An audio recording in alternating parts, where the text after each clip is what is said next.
let me help. Oh, Ferdinand, you mustn't in front of all these people. It's your fault for looking so beautiful. Now, look here, if you don't stop, I won't have any reputation left at all.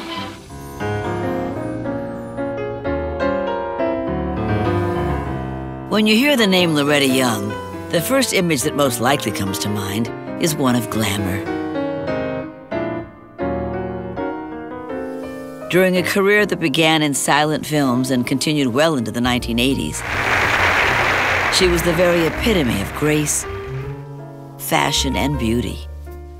Loretta was a star in every sense of the word, one who believed that she had a responsibility to her fans to always look and be her best.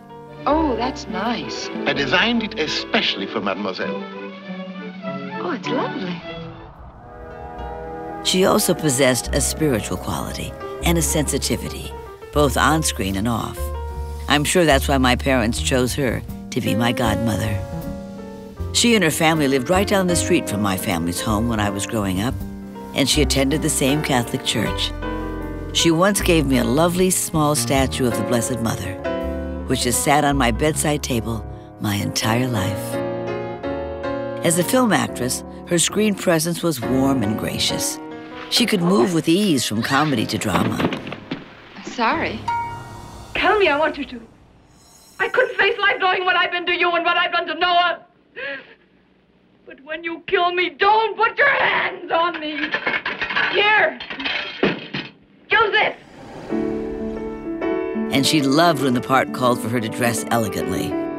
She was not only an intelligent businesswoman, she was savvy. She knew all about lighting and costumes and how to be photographed to her best advantage. But she needn't have worried. Loretta had a light that shone from within. You know, Miss McIntyre, you're a very understanding girl. Yes, I noticed you admired my, understanding. Loretta's early films usually required her to play sensitive young women in working-class environments, often forced to compromise her virtue in order to survive as a Depression-era working girl. But after playing a number of these put-upon heroines, she yearned to stretch her acting muscles. A move to 20th Century Fox gave her the opportunity to try her hand at more sophisticated fare in costume epics like Suez with frequent co-star Tyrone Power, and romantic comedies like Wife, Husband, and Friend. Doris, let me explain. Explain? You couldn't possibly explain to me. How dare you do that to me, you liar! I hate you! In the 1940s, she took further control of her career by becoming one of the first successful freelance actors during the studio era.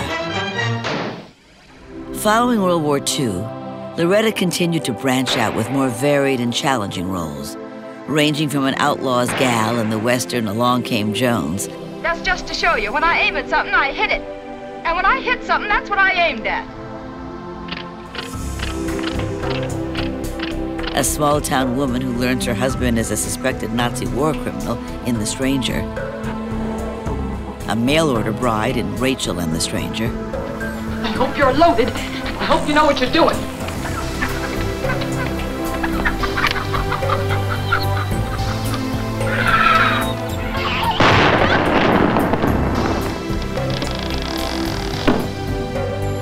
Can I fix you a drink? Oh, no, thank you, no.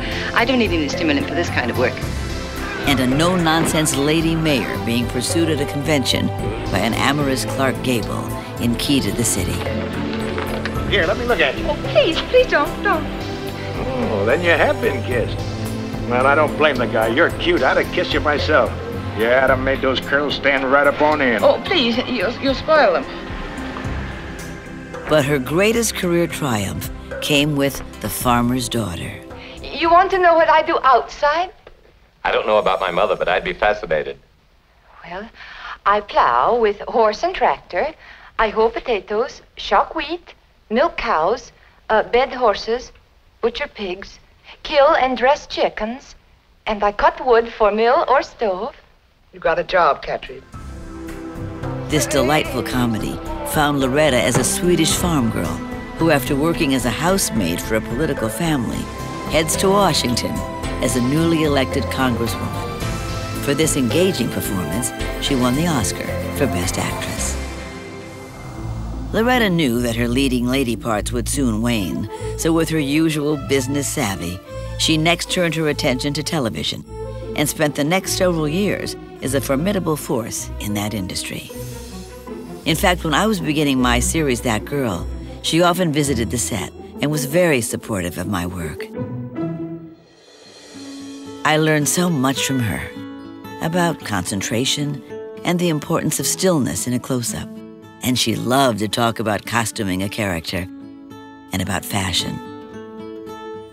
She even had her personal designer, Whirly, dress me in my first season. But what I loved most about Loretta was her boundless spirit and her everlasting optimism.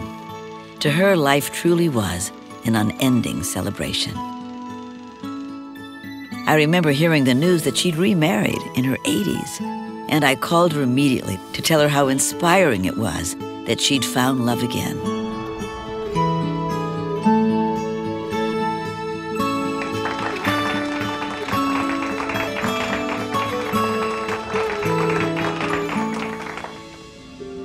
That was Loretta, always positive, always gracious, and forever glamorous.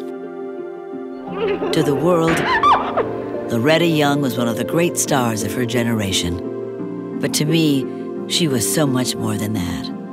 A loving godmother, a devoted friend, and a lifelong role model.